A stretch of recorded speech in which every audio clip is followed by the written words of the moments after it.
Okay, we're going to get started, everyone. You can take your seats and we'll begin.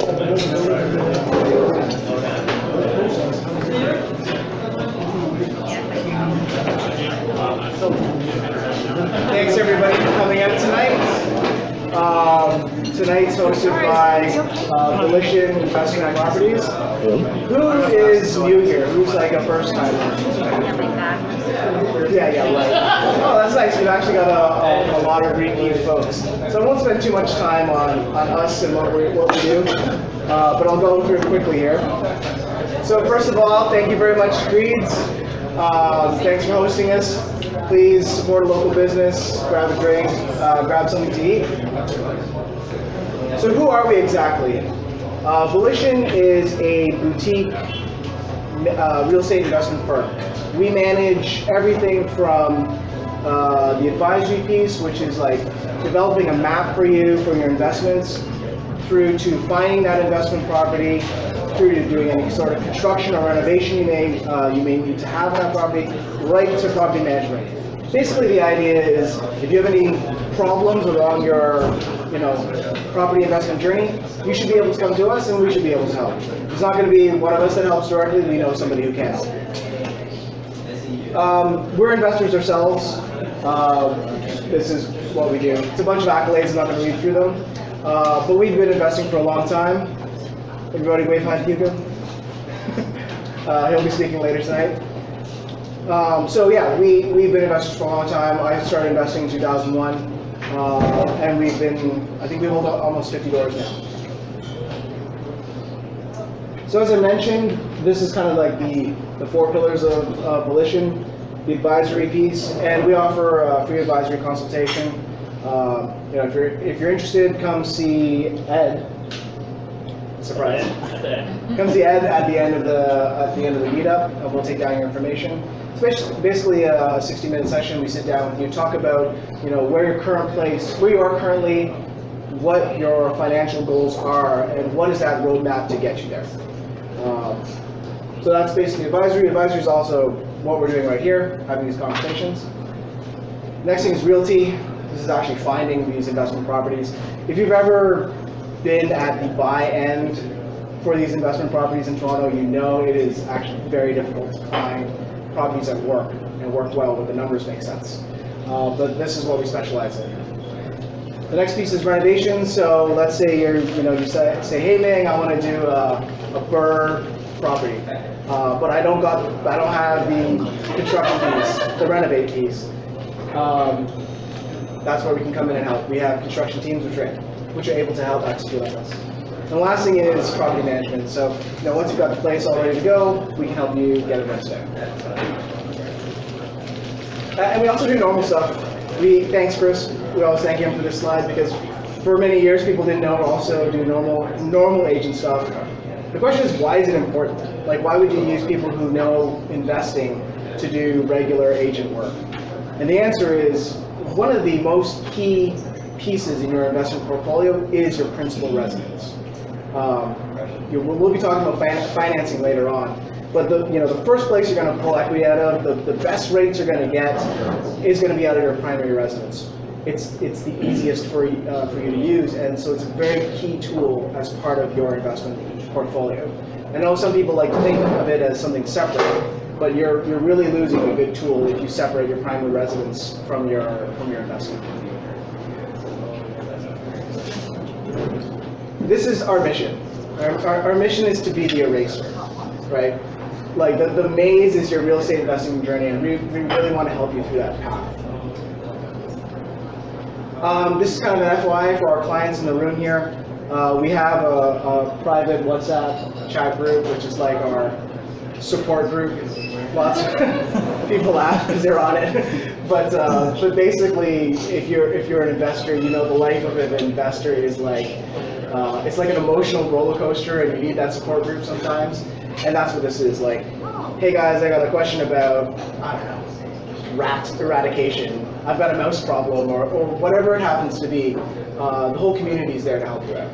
Everyone has different resources, which people like to share. Yeah, everybody's got different resources. Everybody's got different expertise, and the whole point of this was to create a community, and this is what WhatsApp is what we choose to chat at. So if I miss anybody who's our active client right now, please contact me afterwards. I'll make sure you're added on. We also have our monthly coffee house chats. I know a bunch of you are familiar with them. They're on hold right now because Matt runs them, and he's still got a little one at home. So once he decides that he's not going to be a responsible parent anymore and neglect his child for real estate, at least we'll be back on. And our in-house ambassadors. So Florence and Chris, they don't just talk to us. Florence and Chris are clients of ours, and they've wonderfully volunteered to talk to you about their experience. Voluntold. They got appointed. Surprise! It's a fine line, right? It's okay. All right. But anyway, thank you very much. And if you guys have any questions, obviously ask us. But if you want to hear from the horse's mouth, I'm not calling you guys horses, but if you want to hear from people who have gone through it with us, please feel free to talk to them. And then I mentioned advisory. So, people ask me often, like, why do I do this? I've been investing for a long time, decent sized portfolio. Why do I get up here? Part of what we call beliefs, right? We have this, what we call our goals here, we call it our beliefs. And the reason is, it comes from a Don Campbell book. Don Campbell's a very famous Canadian investor. And one of his students, his dream was to go down to Belize and open up a motorcycle rental place, and that was it. That was his life goal. So we kind of use that story, and we talk about our dreams and goals as our beliefs as well. For me, my beliefs has never been sitting on the beach in Belize. It's to help people, and I know that hopefully there's some people in this room whose lives have made a big impact on through real estate investing. So that's why I do this. So please, come up, chat. Let's have an advisory session together. So what's happening in the market right now? So you've probably seen a bunch of headlines. Oh, this is my favorite because this drives two headlines. So the one headline, if you're reading, I think it's Better Dwelling. Better Dwelling has lots of negative headlines. So if you're reading Better Dwelling, they're probably saying something like sales down 13% in the GTA. And what you're seeing is basically the month-over-month change, right? And sales are down month-over-month. But month-over-month is a poor indicator for sales volume. We all know that sales volume for real estate is very seasonal. And you can see it very clearly here. You've got your spring market and you've got your fall market. So what we really care about as real estate investors is to look at the actual data, and the actual data shows us year-over-year changes. Year-over-year changes, we're up quite drastically. So if you're reading something a little more positive, like the Toronto Star, they're going to have a headline saying that sales are up. Same data, right?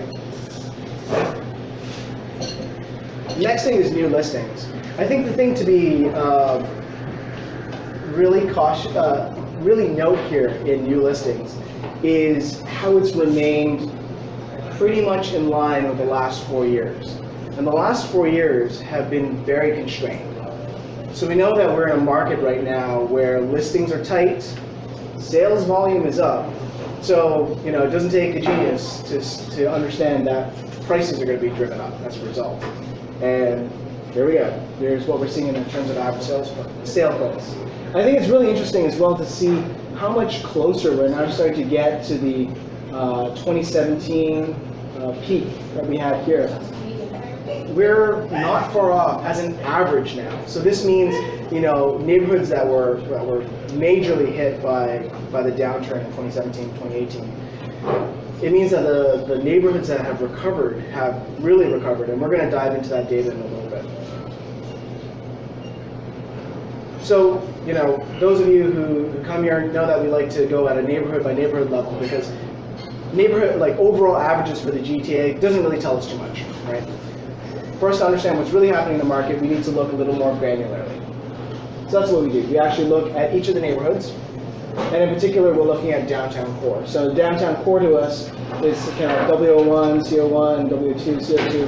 We're not looking up here in CO3, C10. Those aren't really investable neighborhoods. They're too expensive.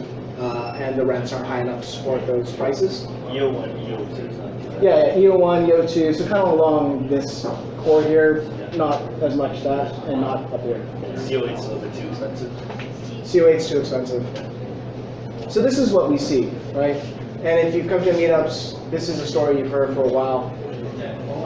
We had our peak and our dip happen through 2017, but by the time 2018 started to roll around, early 2018, the market had started to recover. And in these core investable areas, by the time we hit kind of mid of last year, we had fully recovered, right? And now we're seeing these core areas, like some of them, like W01 here, never had got affected, right? It got a little bit of a blip and it continues to skyrocket. And that's against, if you look here, the purple line's the TREB average. So you can see the deviation just growing and growing from the TREB average in these investable neighborhoods, right? Do you guys know what I'm talking about in terms of an investable neighborhood? Does anybody want to? Jason, you want to say something? Neighborhoods and cash flow. Neighborhoods that cash flow, neighborhoods that meet our investment criteria, right? So we care about like location, proximity to public transit, distance to the downtown core. Why do we care about distance to the downtown core? Jobs. Because those people have jobs, and those are like good paying jobs, Yeah. right? Day jobs. Good day jobs, they're young professionals, they're our millennial target market. So we're not looking at places that are like 45 minutes to get downtown. We're looking at places that are like 25, 30 minutes to get downtown, right?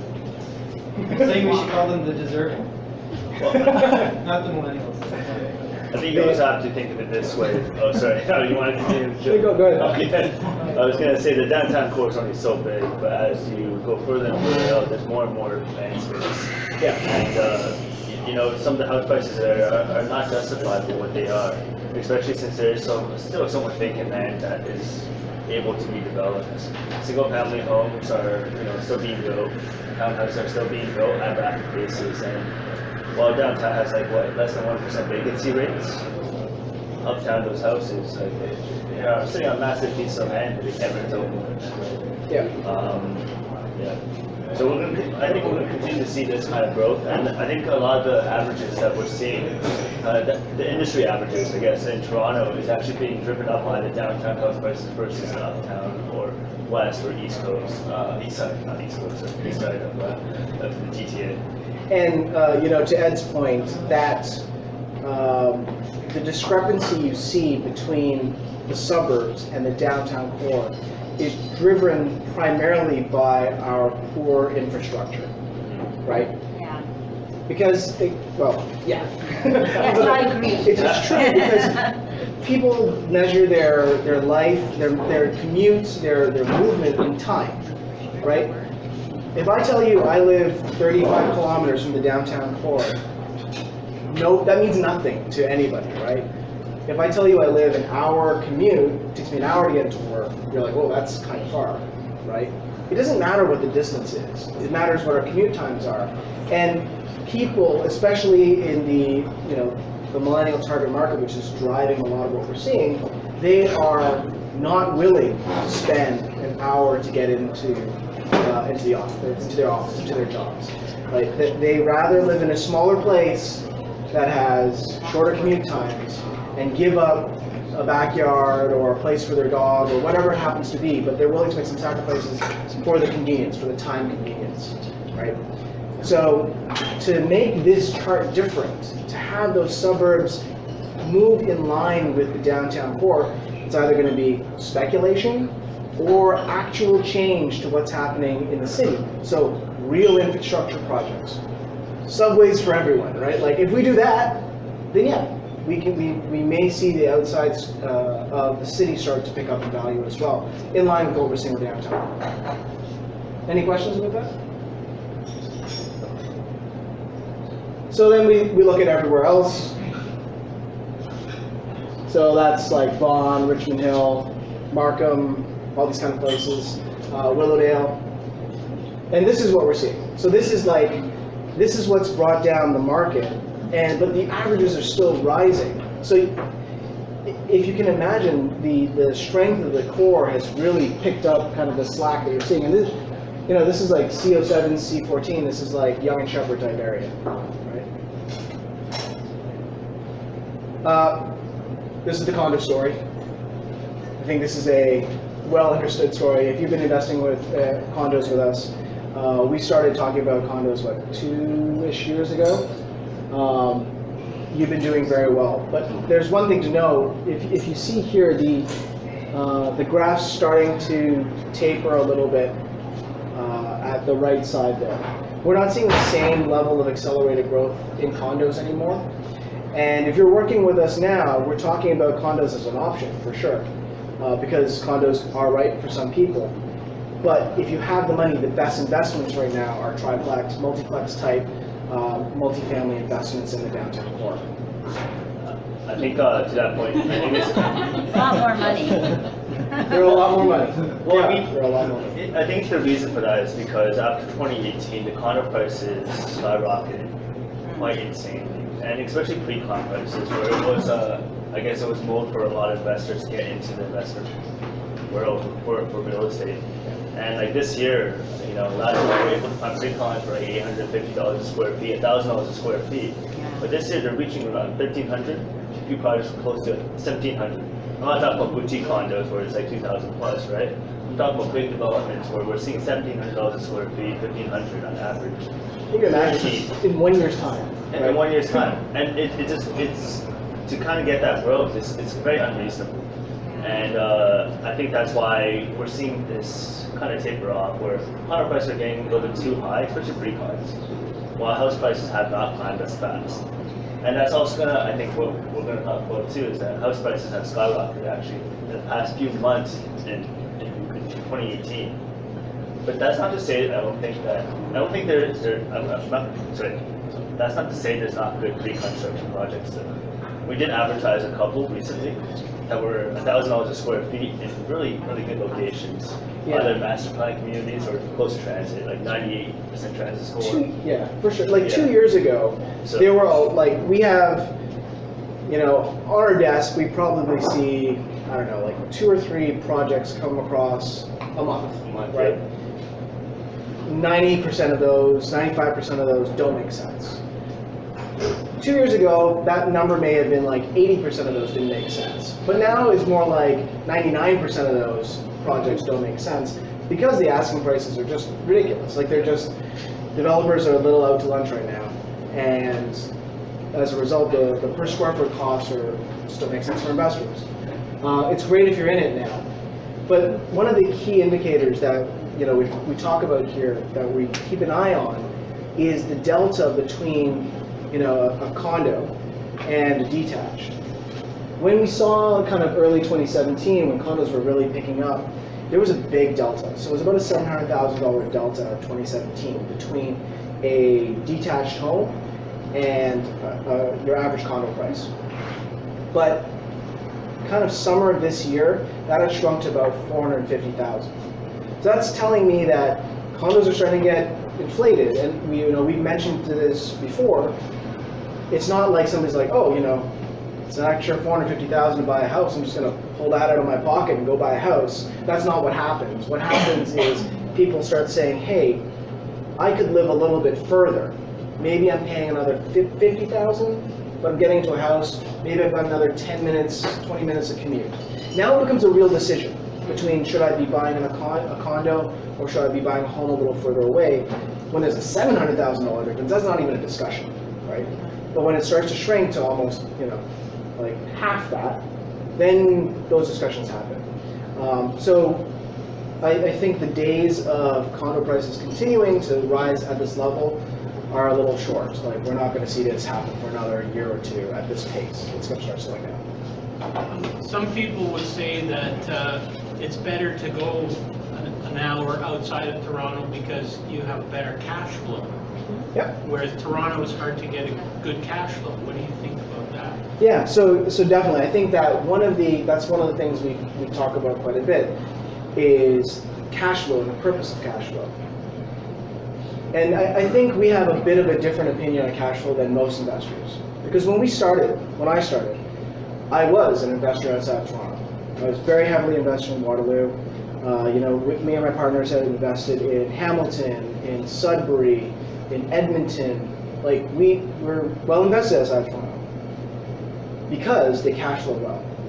And something that we didn't understand at the beginning was cash flow is a function of risk, right? The more cash flow you're getting on a property, there's a reason. The market is smarter than us, and you're getting more return on a cash flow basis because of tenant profiles, because of, maybe you're dependent on a single industry, because you don't have a massive population. So when something happens, your rent prices could go down. I'll use Edmonton as an example.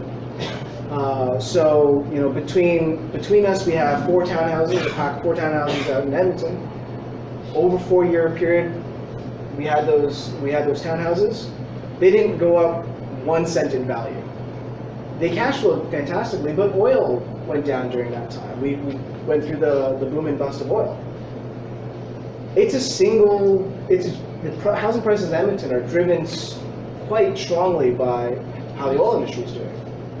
It's not like Toronto. Toronto here we have multiple industries. It's the financial hub of the city. This is where people immigrate to, so we have population growth here too.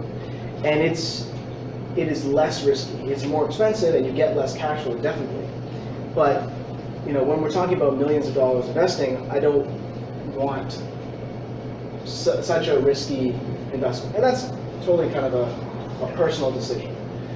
Also, when we did the math, the incremental appreciation we saw here in Toronto, which was like another % or 2, versus the almost 10% more cash flow we got out in Edmonton, at the end of the day, Toronto just blew Edmonton out of the water. You'll double your investment Yeah. in a good, in like 10, 15 years if you were to invest in Toronto versus, based on our appreciation rates versus that extra $1,000 or extra $500 in cash flow that you might be getting in a B-tier city, right, or C-tier city. And that's why we exited those properties. It was a challenge for us to manage. The returns just weren't there at the end of the day. Great cash flow, but like $400 a month versus $800 a month versus $1,000 a month, $600 doesn't change my life. But if I can get 1 more % appreciation after 5-10 years, that's hundreds of thousands of dollars. Yeah. That is life changing. So the highest cash flow properties are probably student housing, or rooming houses. But you have one of those. Which I've owned. Okay. I had How many issues? I had 21 students at one point in time that I was managing. How did it cash flow? Cash flow great. I think. Paper, right? Yeah, well, it's like a full-time job managing that many students, right? There's totally another side to it. So anyway, it's not that cash flow is bad. Cash flow is important because it helps you keep running your business. But as a group here, I'm hoping everybody looks holistically at the investment, and cash flow is just part of that investment. So, bit of a long-winded answer, but I hope that helps. It's a long-term plan. I think after 10, 15, 20 years, as you pay more of your equity out, more of the debt out and the mortgage out, you have more equity in the property and your cash flow becomes more real. And especially in Toronto where prices are so high for rents, and they're increasing year after year, like 4, 5, 10%. Yeah. I mean, your rents are going to be able to support you off one property versus maybe 3, 4 smaller properties which haven't really appreciated. Right? I wanted to just quickly chime in. I actually had a friend from New York City. I had a couple of friends coming from New York City, and they said basically Toronto is a more diverse New York City. We have better parties, better night scene, better food, but we also have a much larger diversity. It's not the same. It's like I think in the States, it's a very different profile, and they say that. And I take that in as there's a lot more immigration into Canada. We're a lot more open, right? Our doors are a lot more open, which means there's a lot more money coming here at a much faster pace than even 8-tier cities in the States.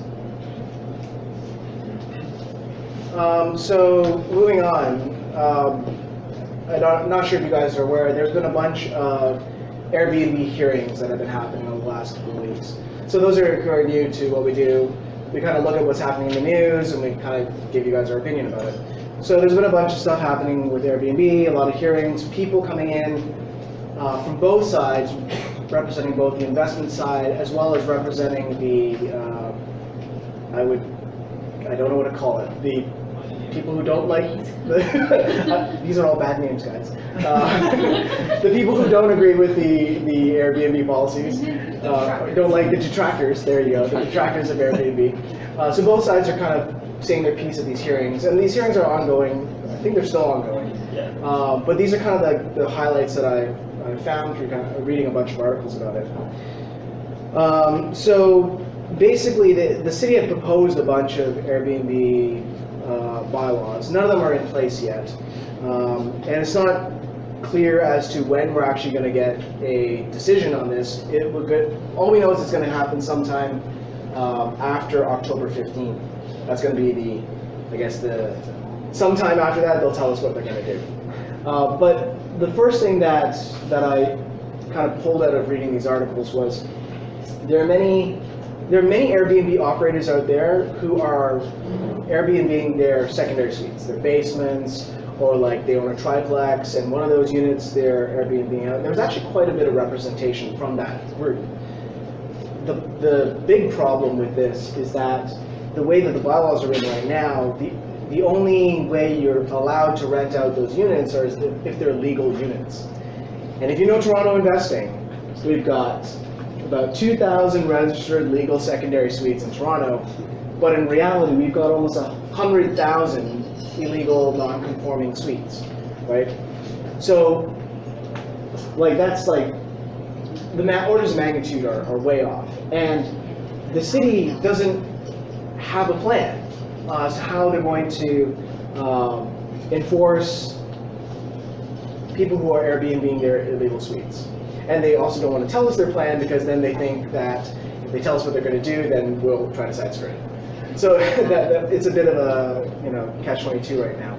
But that came up quite a bit. The other thing so that came up quite a bit. The next thing that came out through these tribunal hearings was people need Airbnb to cash flow.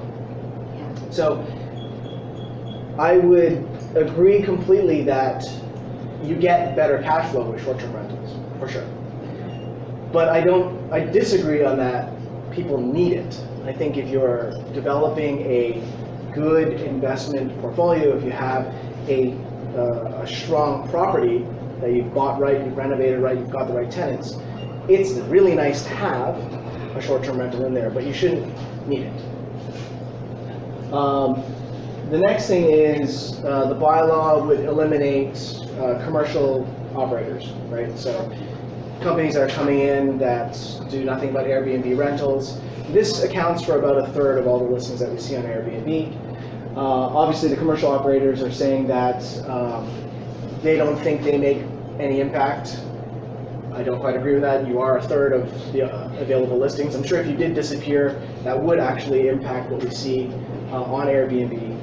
And the second piece is, the city's saying that the reason they're trying to get rid of commercial operators is because they do still believe in home sharing, and they want to see homes highly utilized, and this is their way of making sure that it's only homeowners that are sharing out their homes. So that's kind of the two sides to it. Actually, one of my clients and friends, they're an operator. They have around 70 Airbnb units now. They're pouring hundreds of thousands of dollars in legal fees. The ruling probably won't come in for another month or so, but most of this will probably end up staying. But what they're saying is that I think the Airbnb regulations are going to be enforced in certain areas, but not all. So there might be some areas which still might be exempt. But to Ming's point, they are definitely affecting prices. Like Airbnb allowable buildings are 10-15% higher in price than another resale condo. One of the examples for you in the front, a 3-bedroom condo, 2-bedroom condo is like $2-bedroom condo is like $1 million. Same one, another location won't be as much. So we'll see within a month, but I wouldn't be too worried right now. I don't think any enforcement activities are going to happen for another year or so, or at least a year, probably 2 years. Yeah. Have you heard any more about the CRA talking about it? I haven't heard any of that coming up during the tribunal stuff. but it is still a very, I think, important point. Okay. Sorry, did you just say that on a resale property that is, I guess, a legal triplex, say, versus an illegal triplex, you're getting 15% more? No. The ones that are allowable for Airbnb, like so condos that allow Airbnb and condos which don't. Yeah. So those are part of the bylaws, all right? But I think we're showing a triplex after all. Is this legalized? No. Never mind. I was gonna say, there is a market for legalized triplexes. Those do have a premium. I don't know what the exact number is, but we definitely see a lift. Yeah, I think it's property by property basis. The last property we showed last time was legal triplex. Yeah. We got for steal. Yeah. Yeah, so. So the next thing that we're seeing that came up, a lot of people coming to the tribunal saying that basically Airbnb, they're bad neighbors. We get more noise complaints, we get more garbage complaints, we get more parking issues, and there is no good comeback from the other side, to be quite honest. They're right. The numbers show that, you know, people who own Airbnb properties have an increase in noise complaints, garbage complaints, and that was the city testifying on that side. The argument from the landlord side was 99.98 are incident-free, but they didn't go into much detail as to what an incident-free property is. And then the argument is, well, anybody can have a neighbor from hell. It's not a great argument, but that was kind of the landlord side of things. I do think that the city is right here. So is the moral of the story that if you're gonna use Airbnb, that you should maybe look to only have one unit as opposed to, sorry, I forget your partner's friend who's doing it on a commercial basis? Like, Yep. if you're a commercial operator, you could be in serious trouble if that's your Yes. business strategy. So what do we think about it? And that's exactly that. We don't think it's a strong primary strategy. Anytime you're creating an investment strategy that has a single option, a regulator can come in and take your single option away like that, and overnight your business changes or is gone or is eliminated. We heavily advocate multiple strategies, multiple exits. So when you're talking about Airbnb, yes, you can use it as a unit. You can risk doing multiple units, that's fine. But make sure your numbers still work on a standard long-term rental, right? You can still rent it out like everybody else, and you're still cash flowing. If you are dependent on short-term rentals, then you're going to be in trouble because there's plenty of investors, less sophisticated investors out there who are relying solely on Airbnb. And when the regulations, if they come into place as they are today, and makes your business unviable, you're going to see a flood of rentals, like regular rentals coming on the market. You're going to see a bunch of, condos going up for sale because it doesn't make sense for these people anymore. And we see those, we see a lot of condos coming up for sale for those buildings Yeah. right now because they're trying to sell them for. They see the they see the writing on the wall, right? Yeah. So they're trying to exit right now from these properties. So is it a buy opportunity? Maybe if it makes sense on a cash flow basis. But again, don't buy it banking that short-term rentals are going to be around. Where I've seen that Airbnb work well is I worked with a furnished rental property company this year. Yeah. And what we found was a lot of people that came in through Airbnb were visas workers, so people coming from the UK, from Australia, and they're here for 1 to 2 year work terms. And they don't want to commit to like a 1 to 2 year lease right as soon as they land here. Like I remember I did a property tour with an anesthesiologist who was doing his residency here. He'd come from the UK and he had just come the day before. And a guy like that, he's saying, you know what, I want to check the place out for a few weeks. I want to see if I like the area, And I think a guy like that, you can have them on a 1 month thing, but then you can convert them into a long-term lease afterward. Yeah, and so that's totally what I'm talking about. Like that is, you have multiple options, right? You can stay on a 1 month lease. You can convert if they decide to stay. Like that is a great strategy. We had somebody come in, I think about 5 months ago, talk about executive rentals, and that is kind of along those lines, right? You have the lift from having an executive rental, something that appeals to that particular market, furnished in the downtown core, steps away from financial district, but you can flip it over to a regular rental if you need to. You may not be cash flowing as strong as something like a triplex maybe, but you do have another way of exiting if you needed to. Any questions about this? Retrospective, over to you, sir. So this is a project that was brought up a little while back ago. I think last week we talked about a turnkey project, so this week we decided to talk about a bird project. So the purpose of this project was to make it a rental property. However, should we start with the owner? Yeah. Hey Sam, should we say who the owner is? So I can't hear you. We're talking about a house. Should we Yeah. say?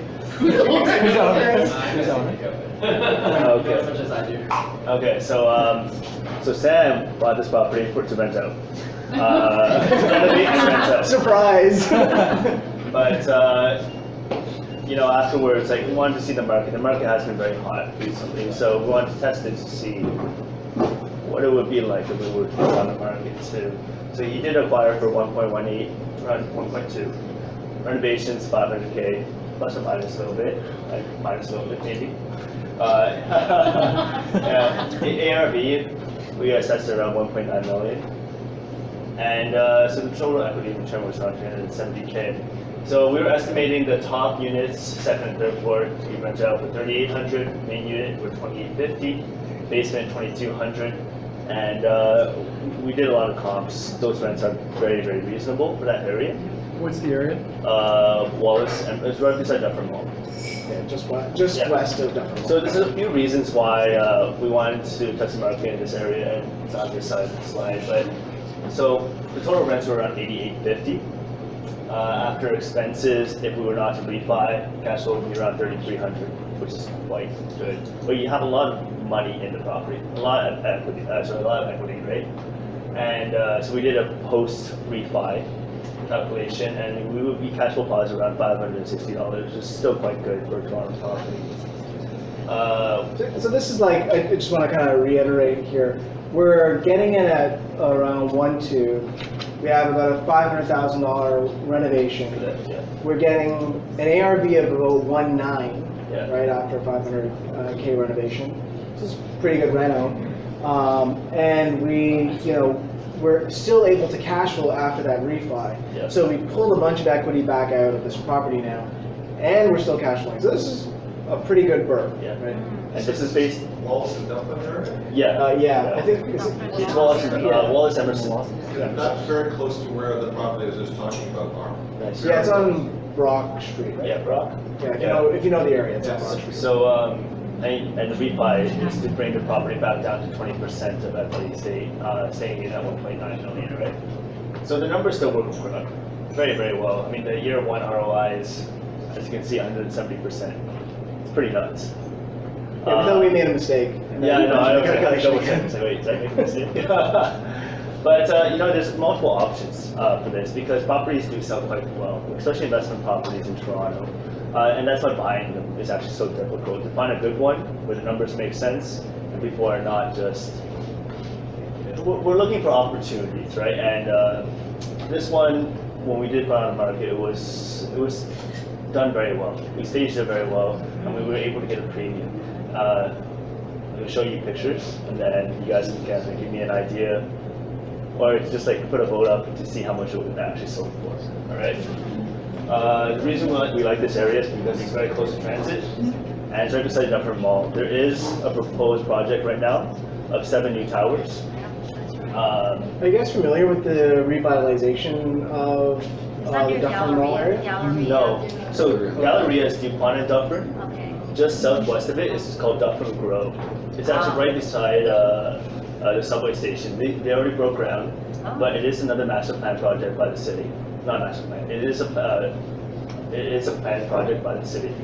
Once they're done, they're going to have like walkways for shopping and everything else. It's actually going to be quite nice.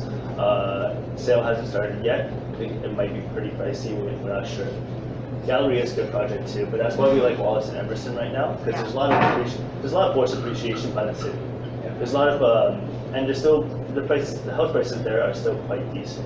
So we see an opportunity. When we talk about investing like we talk about this a bunch in this meetup, but you know, when we know there's a proposal happening, transit, right? We know there's transit Yeah. plans, right? We say, oh, when's the right time to invest? And we always say, once you break ground, right? You only invest in a plan once shovels are in the ground, because how many times has the government rescinded on a promise, right? You can't trust it, not because maybe they're bad people, it's because they're changing, administrations are changing all the time, people are being voted in for different stuff all the time, and it's not until they're actually starting construction that you know it's going to happen. You can buy earlier, but it's speculative. And that applies for, you know, for subways, for public transit, and it applies for revitalization projects like this, because until ground actually breaks, that plan could change, right? Yeah, and the issue, I guess, with these neighborhoods is that there are a lot of houses. I would say 90% of the houses will not work for one of our projects. I mean, they might work for an end user home, but it won't work for an affordable for rentals. And that's kind of what we're here to kind of assess. So I'll show you a little video of the property after it got staged, and then you guys can give quick hands up to see how much you think we actually sold it for. Right? Next slide, actually. That's it. Oh. Or if you got it. I don't know if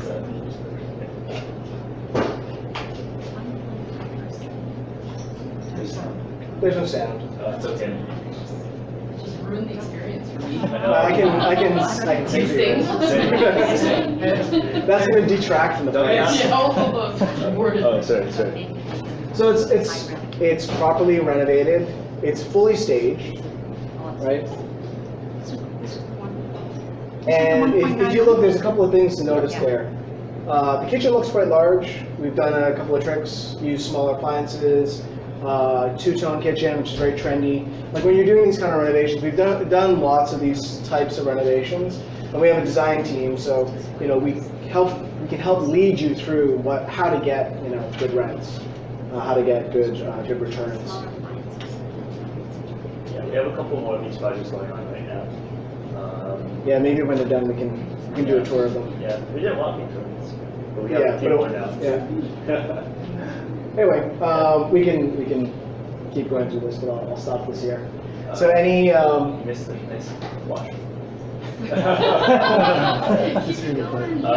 Well, I mean, like, you guys can kind of get the gist. Why don't you just keep playing, and we'll ask the question. Sure. How much it was sold for, and then afterwards, go to the next slide. Just want to show off the graph. yeah, show off the work. So, like, how much do you guys think this property is sold for? I mean, just based on like what it looks like, the area, like 2,000-ish, a little bit under. The property was purchased for 1.18, put in 500K roughly. How much do you guys think it sold for?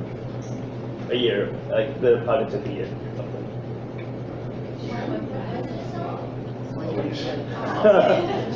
How much do you think it sold for?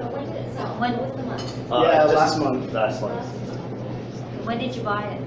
It was purchased. Early 2018. Yeah, 2018? 2018, late 2018. Closed in September 2018. Yeah. And He just probably knows. like a month ago. Talk to the owner. Yeah, I've got a single detached garage with a 2 parking spot on the driveway. So like 3 parking spots total. So something that we did on this property as well was we had, if you guys were here last month, Daniel came in to talk about laneway suites. We actually had him do an evaluation on the property and included that as part of the sale package. This was a legal duplex too. Yeah. It wasn't a fully legal. All the furniture and duplex. everything too? No. Furniture was there to look at, but Yeah. it wasn't included. So I mean, like, okay, so like, just like, how much do you guys think it was sold for roughly, I guess? 2.2. 2.3. So like, in this neighborhood, most expensive properties, which it was like roughly like 1.5, 1.6. The average was around 1.4. I think in Wallace Emerson, they're not very expensive homes, like fully renovated. There's another property sitting around the corner on Dufferin that has been on the market for around 1.3. Same, like very nice renovation. 4 or 5 months now. So this one lasted on the market for a week and a half, but we were able to sell it for over 2 million. Just a little bit over 2. So I mean, How many offers did you get on the place, Sam? Sorry? How many offers did you get on the place? About 11 hours. Wow, 2.2. So there's definitely a market for investment properties that are done, because there's such a lack of good investment properties in the city. yeah. So it just depends on the properties you buy, how you renovate, and also I guess how you use the agent or how you sell it. How well does the cash flow work for the purchaser at 2 Yeah. million bucks? Oh, for the purchaser at 2 million? Yeah. Probably not that great. Yeah.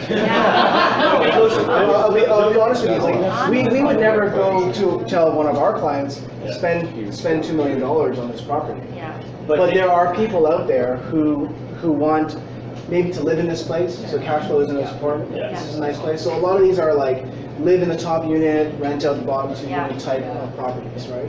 So that's why when we do these places, we're not marketing them towards an investor, we're marketing them towards end users. So this isn't cap rate driven. This is not cap rate. Like I would not tell our You don't own have clients to to spend $2 spend. million on it. Yeah. No offense. I mean, he's happy. But Wouldn't it make more sense to do this type of project in East End? Riverdale, The area is great too. No, there's opportunities over there, 100%. probably not as expensive, So the right? for sure, but the thing is, so it depends. Like there are some places in Riverdale way more expensive yeah. than this. That's true. So it really depends on the individual property and area. But there are many, definitely in the East End, there are neighborhoods which we do consider for this kind of stuff. Or investors are buying based on the speculation of these two massive projects of Galleria Mall and Dufferin Grove coming in, and that's going to make that area appreciate quite a lot. Like the number of stores, offices, and this condos around there is gonna increase the value significantly, right? So I mean, like I think there's differences. Like East End is still great, Leslieville, Riverdale, we love it. It's a different market. Close to the extension. Did you say that place had a backyard laneway? It did have a laneway. So it didn't have a laneway suite. It had a garage in the back. Yeah. But what we did was have an architect come in, evaluate the zoning, look at kind of the as of right evaluation of the property. So what could you build there as of right? Do you guys know what that term means? Basically, what can I build without having to go to committee of adjustments and without anybody stopping me? It's my right to build something here.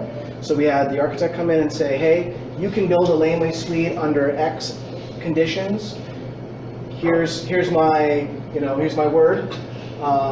And we gave that as part of the sale package. So if somebody wanted to come in and build a laneway suite, That A lot of value there. it does, yeah. I'm just going through a renovation, and I just found out that my backyard laneway, I could put a coach house back there. Yeah. Yeah. I don't know whether to build it or just to. See, I think it could.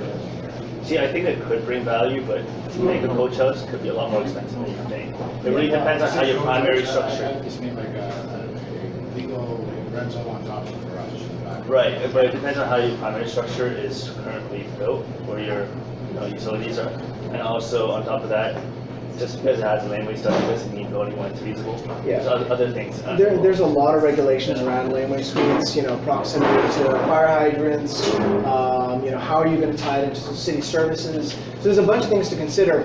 That's why we get a professional to come in and say, hey, I've checked all these things.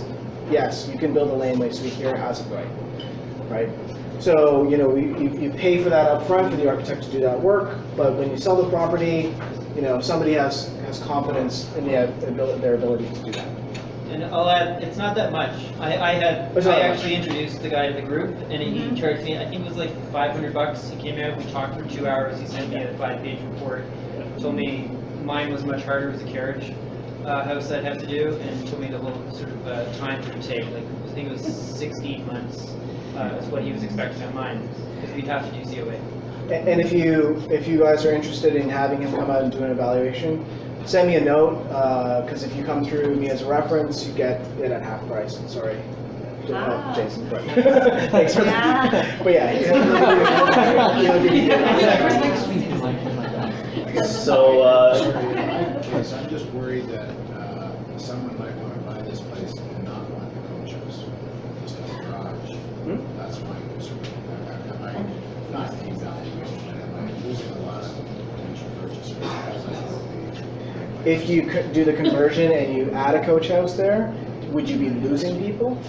Depends on what you build. You could build a laneway suite with parking.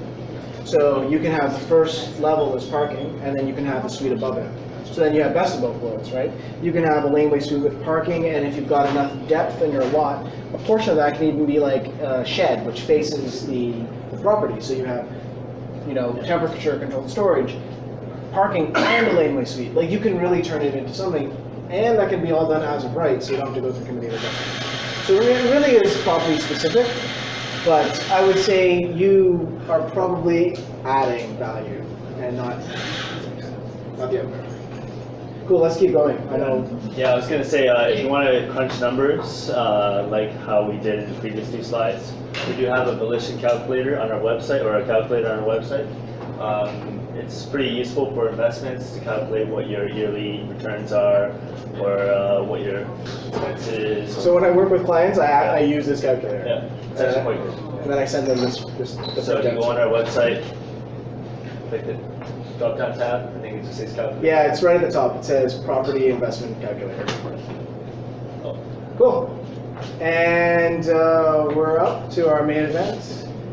And I will bring your coffee over to you, sir, when it's ready. Poor Hugo. I might as well have caught him while he was in the washroom. Anyway, Hugo is a partner at Vine Group. So if you guys aren't familiar with Vine Group, they are one of the top performing brokerages, mortgage brokerages in Canada. This year, I think they're funding about $600 million. Next year, they're on track to fund over $1 billion in mortgages. So these guys, they know their stuff. They specialize in investment properties. Most brokers don't touch investment properties because us as investors, we're a pain in the ass.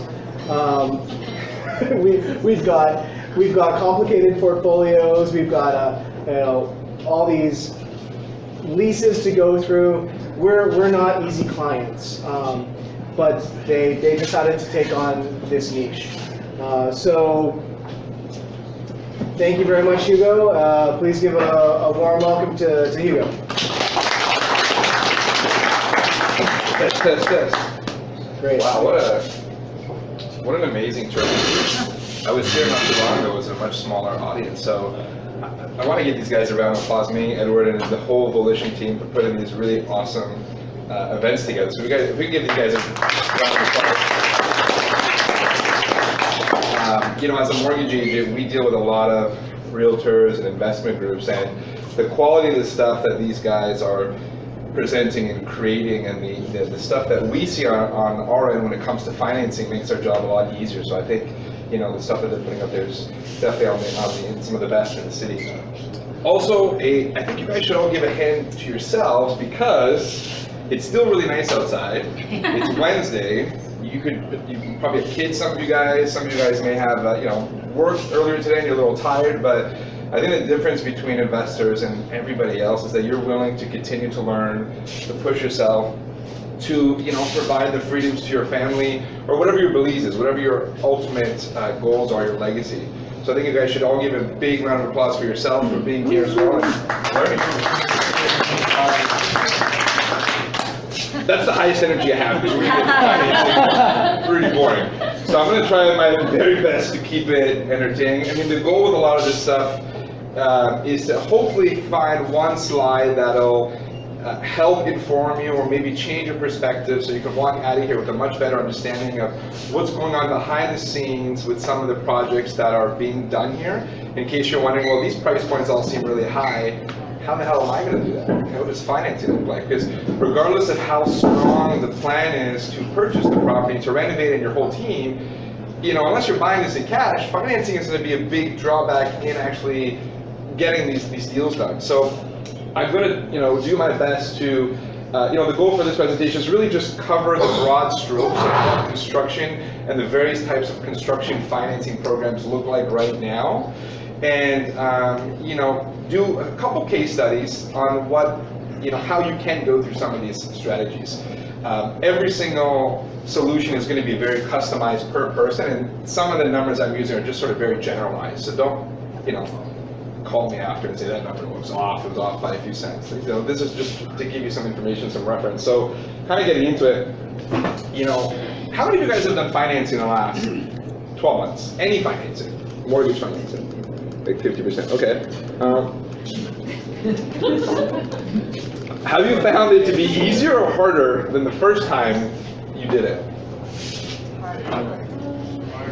Harder? I mean, if you're buying rental properties, it should be harder, unless you're doing quite well for yourself and you haven't experienced that financing wall. But, lending has gotten a lot harder. So, whatever you think you know about lending, just, I want you to reset your expectations on what financing is. Forget about how easy it was to get a mortgage. Anything before 2018, I would say, forget about it. It's very, very different now, and I think going into a conversation to a bank or a broker, whoever you're working with, and being almost confrontational about, what do you mean you need my pay stub for this $1 million mortgage, or this letter of employment, or I've got to get a stamped bank statement? The banks are giving a lot of money up, especially in a city like Toronto, and asking you for basic documents. That's just part of the game. And I think you have to kind of respect the process. At the end of the day, they are providing the financing. So understand that financing is not easier. And very often, even when you feel like you've presented everything possible, the bank might come back and say, oh, we just noticed this random deposit. We don't know what that is. We need more verification. These things are all part of the process. So keep that in mind and that context as I sort of get into all this.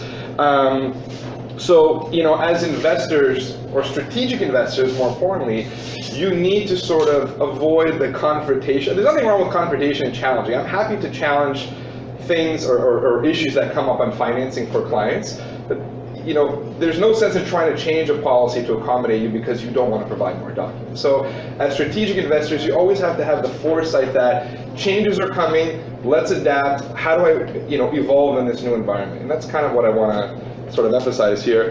The types of programs I want to highlight today are going to be construction financing with aid lenders. Whenever I say aid lenders, just to kind of blanket, basically banks, credit unions, anyone that's giving you market rates, I would call them an aid lender.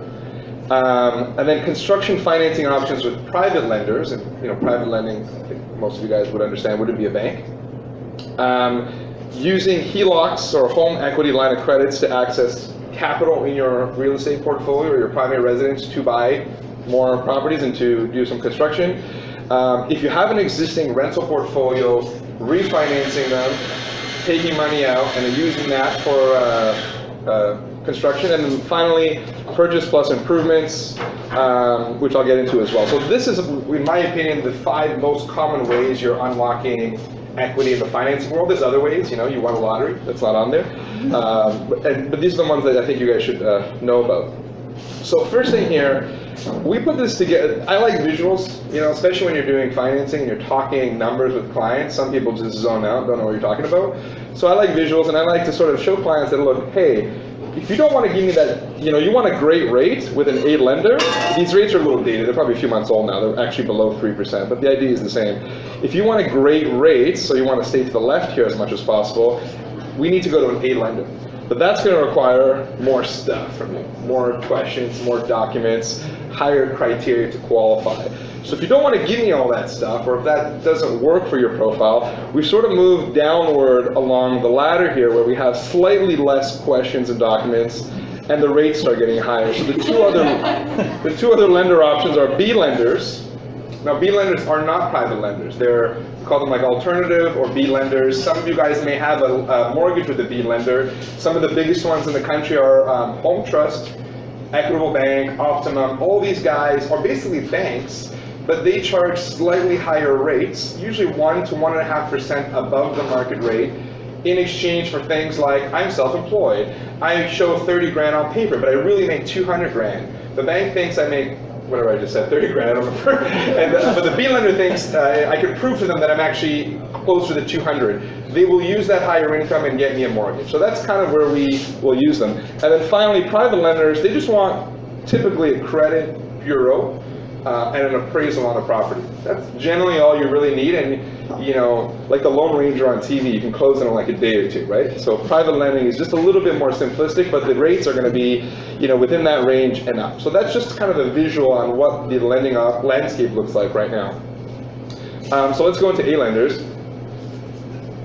Has anyone done a construction financing program with a big bank for like a primary residence, probably here? How long ago did you do that, sir? It wasn't a primary, it was actually a commercial property. Was it commercial? Okay, so I actually don't get into the commercial stuff. It's a little bit different. But I called it a residential. Okay. Okay, so you called it residential. Okay, so walking the fine line. That's 2019 these days. Okay, so even though it was really a commercial, how did you find that experience? Horrible? Yeah. That's kind of what I'm getting into here. I'm going to explain it first, and I'll, maybe show you why it would have been a struggle and why walking to a normal bank and saying, hey guys, I want to buy that property across the street, tear it down, and rebuild it. Can you help me out with that? Their minds are just like, whoa, I don't want to do this. I want to sell you a credit card or a mutual fund or something. So right off the bat, because people are rate sensitive, they think, hey Hugo, I'd like to go to my big bank and get construction financing. What are the rates? And we tell them the rates, and then we tell them all the other options. Like, no, I want to stay over here, the low rate. So it is going to be your lowest cost option. I know the text is a little bit low. Me and you guys have my permission to share this whole slide deck with these guys. You guys don't need to take photos unless you want to, but I know the text is a little slow. Pictures, don't worry, we post these all. Unless you want to take photos for later, I don't know. So it is going to be the lowest cost option for sure. So that's going to be very attractive, for most people. But lenders would typically only give you financing on 80% of the land value. So I think I have an example there. Yeah, okay. So this table's $1 million. Bought this table for $1 million, and this is the house on my table. Now the land value of this table, in my example, is $600K. In Toronto, it could actually be a little bit higher, but let's just say it's $600,000. The bank is going to say, okay, cool. Because you're going to tear this building down, we have no collateral, we have no security. So the only security we have is this table, this land. So we're going to give you up to, by the way, up to, not actually 80% in every situation, we're going to give you 80% of the land value, which is really $480K. Great. Now the difference is $520K. That's coming from you. That's just to purchase the property. We haven't even talked about land transfer and everything else. We haven't even talked about the construction budget. So right off the bat, that's going to be very unattractive, but that's certainly the case very often with these programs. They are lending on the land value. Now, before they even look at your file, you're going to need to have everything, all the due diligence and all the documents already available. You're going to need to work with, very often it's a very specific list of contractors. You can't just have John's Renovations. And I just made that up. I don't really think there's a John's Renovations. You can't just have any contractor build a home. They have to be on a specific list. They can't be a red flag. They have to be licensed, bonded, all that stuff. So, right off the bat, you need that. You're going to need, proper permissions from the city. If, in almost every situation, drawings, builder resumes. I mean, the whole deal. Just getting that from most people is like, forget it. I'm not doing this. Go ahead. Sorry, why would you go to a bank when you're about to buy a property and tell them you're going to do a construction piece? That's a good question. That's again walking the fine line, and I'll explain that. Okay. Fair enough. Public forum, so I have to be careful with what I say. Technically, you could buy the house across the street, put down 20%, if it's probably above $1 million for sure here, put down your 20% and closing costs, and they get the bank to finance the difference at very good rate, sure. But then if your intention was to tear down the property and build, you're exposing yourself to the risk, the unlikely risk, by the way, I should mention that, the unlikely risk the bank will randomly drive by your home and realize, oh wait, we just financed this. It doesn't even have a building anymore. And we'll foreclose and go through that whole legal process. So that's a good point, and I know a lot of people that have gone through that process. Probably people in this room, you don't put your hand up. That's the risk. You're right, you are saving a lot of money on the interest rate by avoiding all things like this, but if the bank was to find out, you'd have a hard time, because they're going to say, this loan is gone, you need to go somewhere else, and you need to come up with this shortfall because you may not even have it. So it's a risk reward. I mean, if you're willing to do that, sort of turn a blind eye, I don't know what you're doing. I would say where the risk lies is not as much the bank driving by, but is your neighbor. Yeah, So- unlikely the banks are going to know about that. Yeah. You know, but you're right. The neighbor might be like, I hope this guy has permits because I'm going to check on this. Yeah. The biggest risk to your construction projects is a neighbor that hates you. So buy them a bottle. Buy them of whatever wine or they something. want. Seriously, because you know, you can talk with some of us here. You know, Matt has spent thousands of dollars in legal fees battling neighbors for things that he has every right to do on his property. Where you will get reported to the bank is going to be your neighbor. The bank, like you said, they're not going to drive around. They're not going to know. You get a pissed off neighbor, you know, now you're really in trouble. Yeah, I've heard. I mean, this is on a separate topic, but sorry, go ahead. Is that construction financing with the 80% of the land? Is that at the prime rate or is it? Yeah, I actually think I get into that a little bit later, so I'll explain that in terms of the rates and everything. Just to add to your point, because it's a great point, I've actually heard a lot of clients who what they do is they will go to their neighbors and share their plans and say, look, it's going to be a little rowdy and noisy, and very likely some of the construction crew will be taking up all these spots. First of all, here's my card if you ever want to call me for any questions. But here's the end project that I'm doing. It's going to provide instant appreciation of my property and very likely this whole community. And here's the tenant profile that I like to put in there. I think being very sort of make them your advocate. Full disclosure, people appreciate that. I would like to know that this guy who's building next to me is going to really, you know, annoy me for the next 12 months. Has an end goal, and I like to be a part of that so that I can be like, hey, I understand why he's doing it. I respect that he's putting value to the home, which will help me and the neighborhood. So I think that's really it. It's very simple. My last project, we did that exact thing. We ran around door knocking. Me and my pregnant wife at the time. Hey, this is what we're doing. You know, we're trying to make the neighborhood nicer. These are our plans. This is our contact information. And when we had to go to committee of adjustments, they were actually advocates for us. They actually said, hey, the house now is derelict. We are looking forward to you guys building something nice here. So yeah, it can turn around to be a great thing. Most communities are going to appreciate that, I think, for sure. So kind of getting into the process, you have to have all your documents up front. Lenders are going to lend on a completion basis. So this project, as an example, was like, let's just say $2 million. They're going to lend to you assuming the final value based on all the documents presented is $2 million. Now the problem with this is super unlikely the bank is going to give you a $2 million value on that. They would have been like, yeah, maybe it's 1.8 roughly. So almost always the bank's appraisal, the final appraisal will be lower, which means you're still getting less money anyway. So that's very important. And maybe a lot of you have gone into a project, done the renovation, expecting a higher value, and you're like, wow, I'm completely off. That's very normal. That's a bank appraisal. And I get into a little bit of that a little bit later. Now, normally what happens is I didn't have an argument. I had a client who challenged me and said, well, why doesn't the bank just give me $500,000? Because the bank doesn't trust you. Doesn't know what you're going to do with $500,000. So typically, the funds are advanced on like a tiering basis. So they say, I'm going to use, the project was $500,000, right? For Sam's project, so let's say $500,000. So they're going to say, okay, your total budget's $500,000. We are going to require that you come up with the first, you know, maybe $100,000 or $150,000 of your own money. So you're going to put that $150K in, and that'll get you to maybe a 40% completed percentage. As long as we can see that it's at that stage, we will send an inspector out to confirm the work is done. We will confirm that it's at that level, and we will advance back to you some percentage. Usually it's 80% of what you put in. Then you get those funds back, and you sort of move on to the next stage. So it's kind of this back and forth game throughout the process. Sorry, go ahead. Upon trying to get approval of the financing, will the lenders ask you for documentation to see that, say, $120,000? Well, no, they're going to physically go check it out. No, so you said that. So they're not going to ask you for, you know, funds in the bank. They'll just send out. Oh, okay, that's a good question. No, of course they will. Yeah. Money laundering, AML, anti-money laundering, is a big deal for banks. Sometimes it's the worst thing for financing is for a down payment, where's this money coming from? Oh, got a little bit of money here, I'm going to sell these bitcoins and all this stuff. We have to track the source of funds for 90 days. If it's coming from I don't like to say questionable country, but a country that the banks aren't comfortable with for financing, they're going to ask, where did the funds come from? I need a bank statement, all this stuff.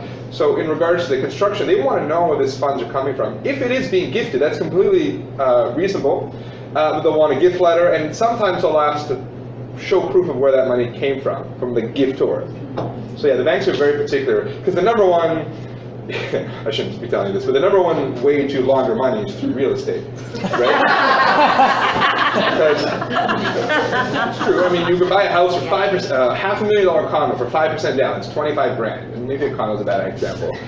And you can put in $50,000 cash of your shady money into the condo and just deal with a contractor that will take cash. Now the work is done. Let's refinance and take it out. It's clean. And I feel like I just taught you all this stuff. But that's the bank's, thought process. Is there's money being laundered through real estate, and a little bit later I'll explain to you at what stage you should be refinancing to maximize your return, specifically because of this issue. So let's kind of get into the next part of the A-lending. So at the end of the project, typically the banks have a 12-month timeline. They don't want you to take longer than 12 months, which is another disadvantage, is you're sort of given parameters to work with. And that's not very attractive, because you've done some projects, you're going over 12 months, the banks are knocking on your door like, listen, we're going to start increasing your rates or doing all this stuff. Like, it's not attractive. But at the end of the project, if it hopefully was successful, we then roll in the whole thing into a regular mortgage and everyone is happy. That's hopefully how it normally works out. And I already mentioned that you normally need to be done within 12 months. Now, to answer your question, the rates are generally an open term, prime plus 1 or prime plus 2. So prime today is 3.95, so 4.95 to 5.95. Let's just say 6% on the higher end. That's an open term mortgage. And the reason it's open term is because you're paying interest only, usually, per month during the duration of the renovation. And then when it's all done, you can simply refinance it, consolidate it into one new mortgage. Because if it was a fixed term, you'd have penalties. So the bank's normally required to be open, specifically. So that's your rate. That's kind of where you're benchmarking this versus all the other options.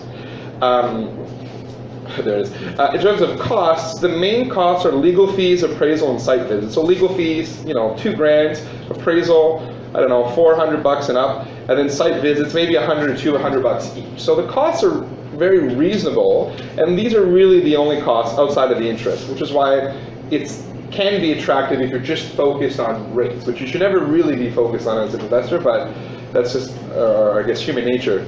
And I've already mentioned too that banks are very conservative with their value, so on that final appraisal, very often it's going to be lower than what you think it will be, and now you might be out and having to cover that shortfall.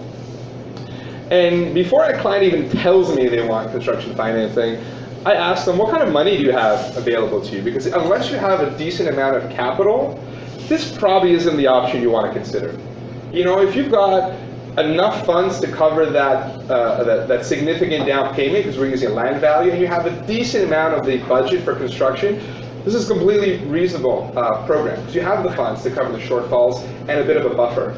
But if you're just trying to make it work, especially in a market like Toronto where everything is very expensive, again, this is not going to be the most attractive, but I wanted you to know it exists. It's there. It's probably why the only one person put up their hand that they did this. I don't know, has anyone tried to do it? They're like, forget it, I'm not doing this. No? Okay. All right, let's get into the next one.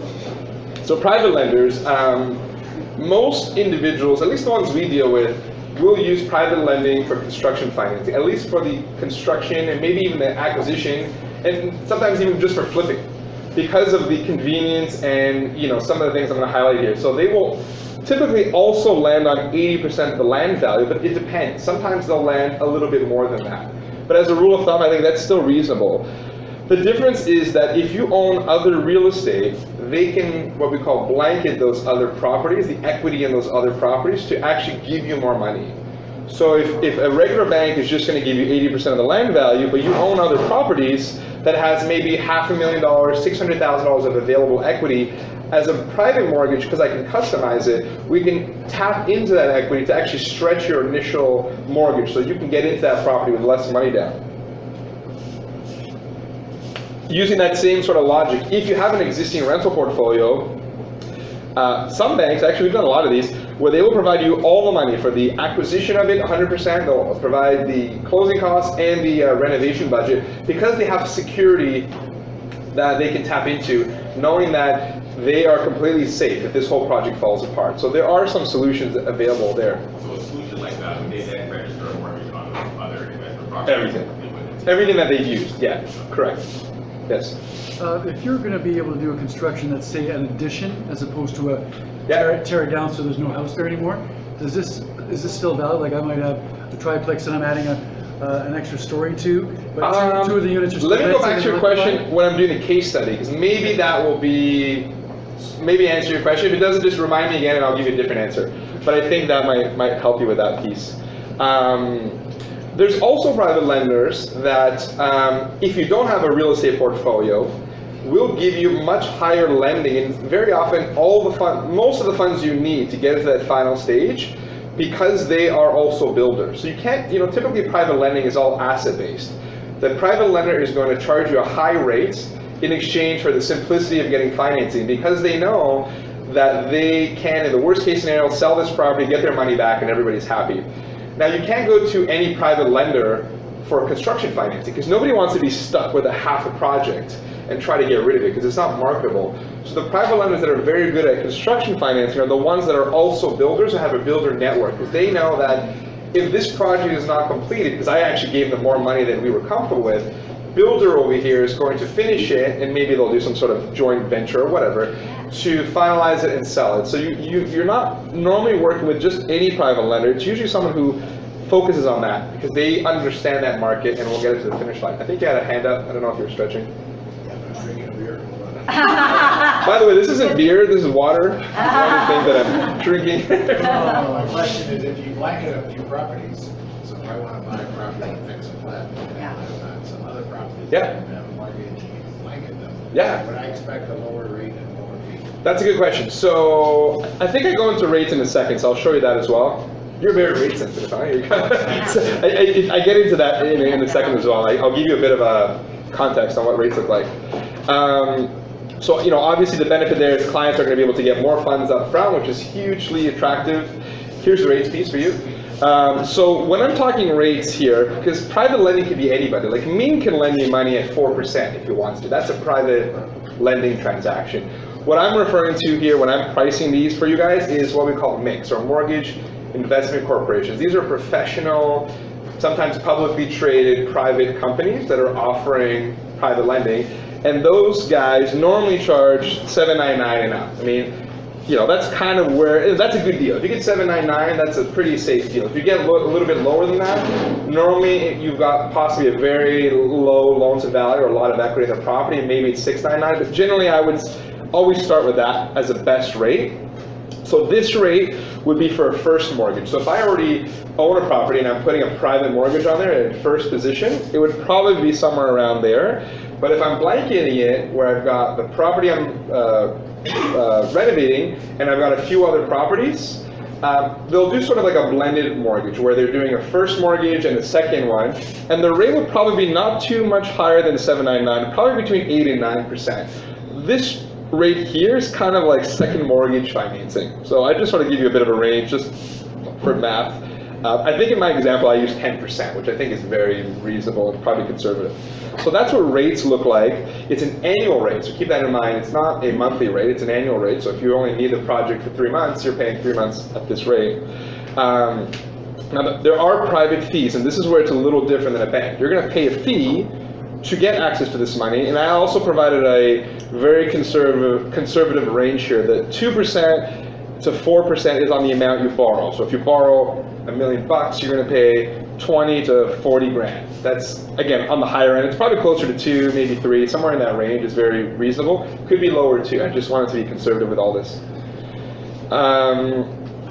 There are some private lenders that get very creative, and what they will do, if it's a short-term project, usually 3 to 4 months, they will actually build in all the payments into the loan. It's kind of like a balloon payment, where you get, for example, $500,000. You don't pay them for 3 or 4 months, and then you pay them the accumulated interest when you sort of discharge it. So that could be very interesting if you're sort of cash strapped. There are some lenders that do that. That's not a common thing, though, by the way. That's an option.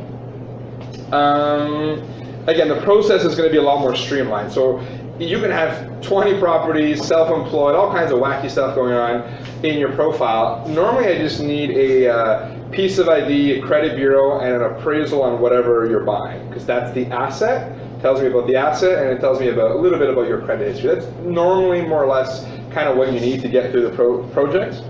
So for a lot of these new builds that we're seeing come up regularly, where clients bought them, sorry, go ahead. It's Hugo, wouldn't they want the appraisal on the collateral that they're lending against? Everything that they're lending against. You just said just on the property they are buying. Correct. Well, unless it's a blanket type mortgage where there's multiple properties, they want an appraisal on everything that you're using as collateral. Yeah. This was just if you're just borrowing the one. Okay. So I was talking about new builds. So very often, you get all these awesome marketing pieces for new construction projects. People get so hyped up, so like with 5% down today, I can buy this and I'm going to close in 4 years, so I'll figure this out later, right? Then you get clients who buy too many of those. I had a scenario very recently. He's not here. I don't think he's a member of Volition, which is why he probably made this mistake. He, I think, purchased 3 or 4 new builds, and his plan was to buy them 1 year or close 1 year after and sort of build in the appreciation, sell it, and then sort of recycle this process. They all close in like 3 months, and he was like, this will never happen. I'm gonna lose these properties. And we had to go private. There's no way he was gonna do it. The only reason it worked, because he didn't have the down payment, was because he bought it for, I'm making these numbers up, $500,000. They were all worth like $600,000, $700,000, $800,000. The banks do not finance that value. They finance the purchase value. Private lenders will finance that value. So that's the only reason we were able to salvage these deals, and he eventually unloaded it and learned a big lesson there. So this is where we're seeing a lot of private lending too. He still made money though. Sorry? He He still made money, and he still complained about the fees, but he put himself in that situation.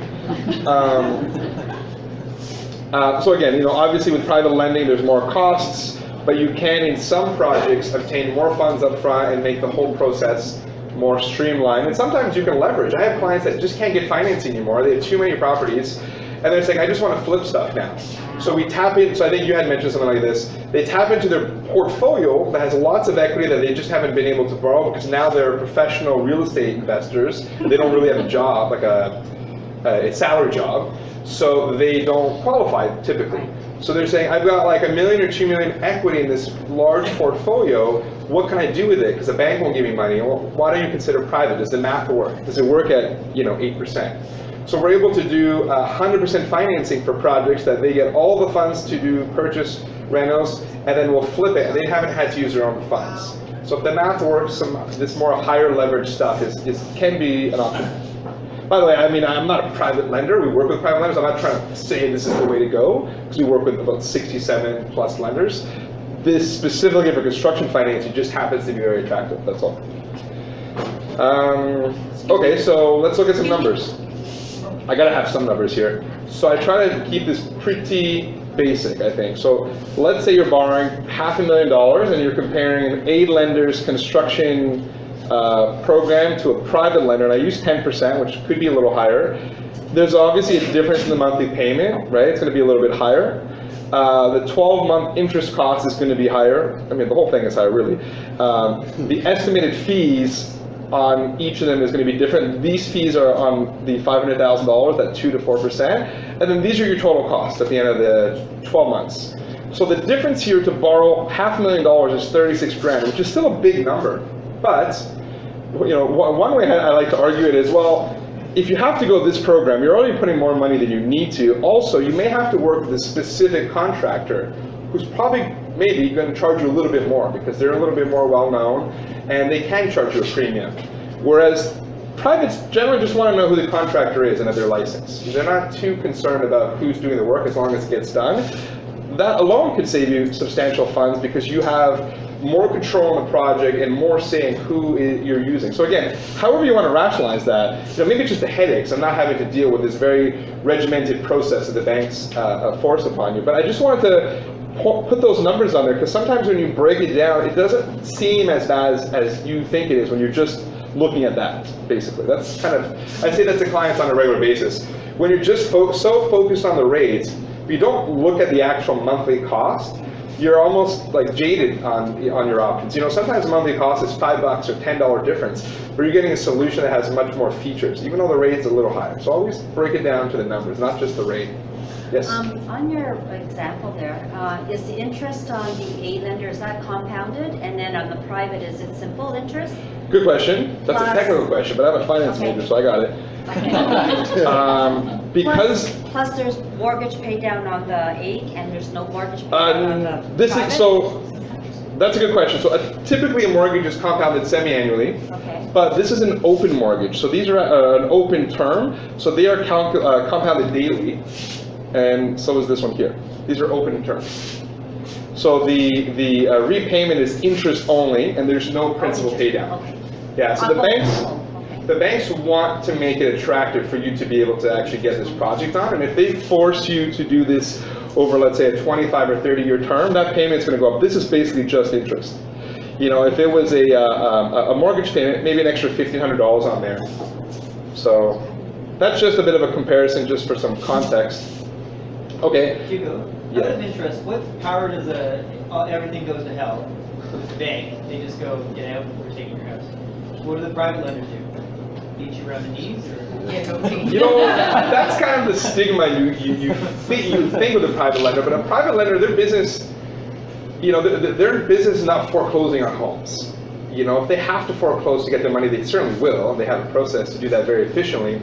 But their business is to allocate their capital towards projects that will be profitable, get their money out, and then reallocate them to other projects. A bank has zero interest in foreclosing on you. In fact, a bank will try to make it work for you. So, you know, I worked at a few banks in my darker, you know, ages, and I had only one scenario in my life where I think the spouse passed away and they didn't have any proper life insurance or anything like this. So they missed payments for I think 6 months, like 0 payments, mortgage payments. You know, I'm the guy, account manager, who gets the email saying you got to call these people. What's going on? That's not the greatest call to make, right? So hey man, what's going on? You haven't made payments for 6 months. It's like a bill collector. And they explained to me what happened, and we said, okay, well, let me see what we could do. This was a unique scenario. It doesn't happen often.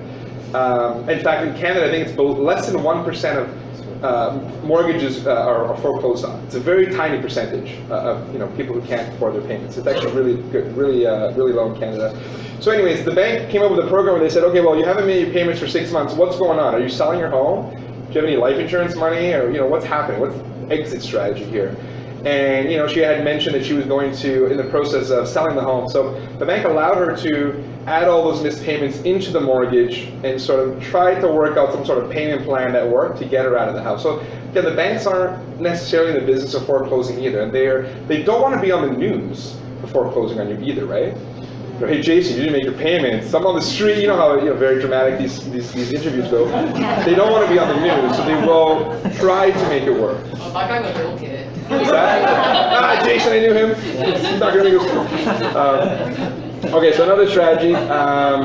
This is the most common one, I think, for accessing capital and where most investors start their real estate journey, especially when you already own a home. Well, obviously when you own a home. So home equity line of credit.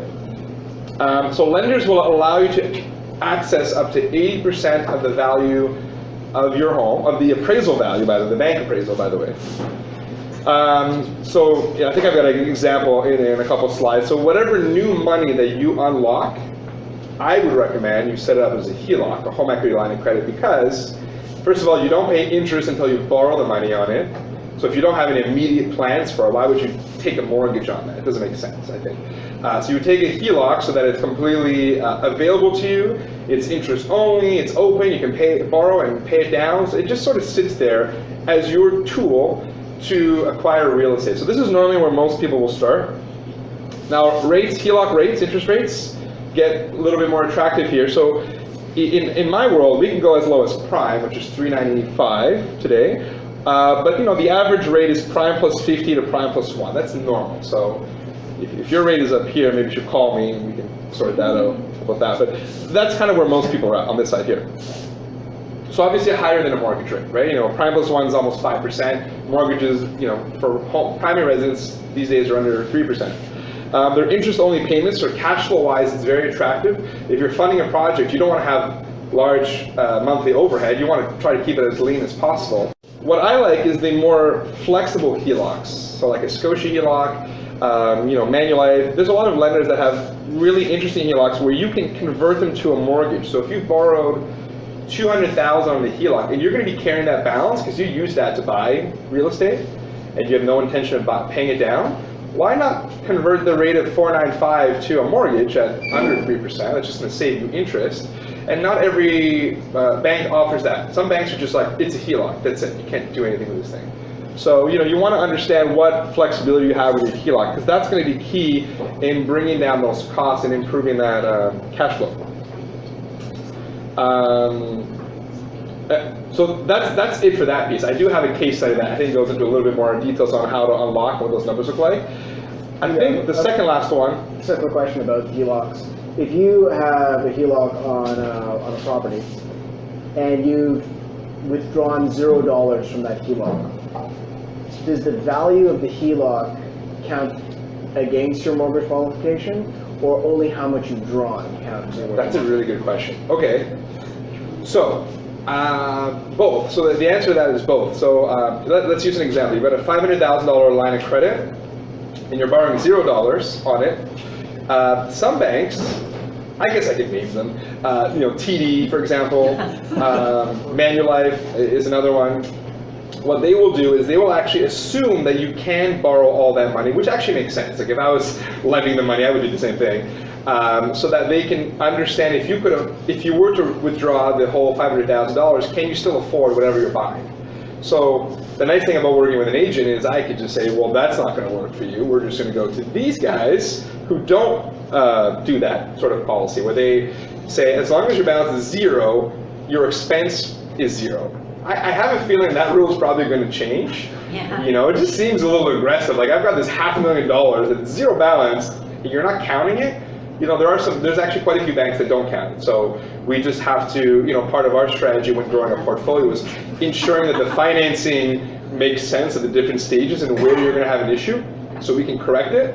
That's kind of where there's a bit of a strategy with the conversation you'll have with someone who's focused on rental properties versus just your primary residence. So yeah, that's a great question. So, but I speak with a lot of people who say, oh, but they told me not to get a HELOC because I won't get financing anymore. That's because your bank won't do that. That's not the way everyone else will do it. So open up your options.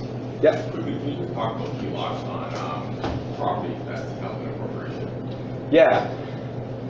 It's the same thing. They're hard. You can't get them? There are not too many banks. First of all, there's not too many banks that will lend to a corporation. It's not that it can't be done. There's just less lending options. The dozens of lenders that'll do regular investment property financing, that list shrinks to a small few that will do it on a corporation. Their rules are very stringent. But the ones that will allow a corporation lending, if they have HELOCs on rentals, which is another smaller pool, then yeah, it's just there's less of those options. But you can certainly do that. Some banks don't like to do that because they don't know who the corporation title could change. So if you get approved for a HELOC on a corporation, you're the only owner of that company, you walk into a bank and you just say, I want to borrow my line of credit, you could change the corporation structure down the road and they don't know who that person walking the bank is. Some banks say, we won't do that because it's sort of a revolving account. But it can be done. I just don't think you'll get very many lenders who will do that for you. So the second last option in terms of accessing funds is obviously tapping into your already existing rental properties that have accumulated equity, taking funds out and then using that for rental projects. So same idea, you can go up to typically 80% of the property value. We're in Toronto, so I can say that pretty confidently, but when you start getting to the outskirts of the Toronto area, that number could be 75. And if it's like cottage country, some banks will do 65. So, but in Toronto, 80 is reasonable. Same sort of idea. Some banks, but not all banks, will let you do a HELOC on a rental. Most banks will just give you a mortgage. They don't do HELOCs. So just keep that in mind. Not every lender will do that. So you can either just take a HELOC or just consolidate everything into one new mortgage, whatever works for you. Now the HELOC rates, if they're available on a rental, are going to be a little bit higher. So instead of prime, it's going to be prime plus half to same sort of idea, prime plus 1. Same idea, interest-only payments here. What's interesting about this strategy is if you've got rental properties you haven't touched for a few years, it could be a great way to not only unlock equity, but also to rebalance your portfolio. You know, you can go back to 30 years. Maybe you bought that thing with 5% down. It was your first property. And now you've moved on to a few other properties and the payments are a little bit aggressive and you're finding that it's getting harder to buy more properties because your payments don't really make sense. You should be looking at rebalancing it to get to that 30-year term to bring those payments down. And the only comment I want to make here for 30 years, some clients will say, well, I'm 60, I don't want to pay this thing for 30 years. That's fine.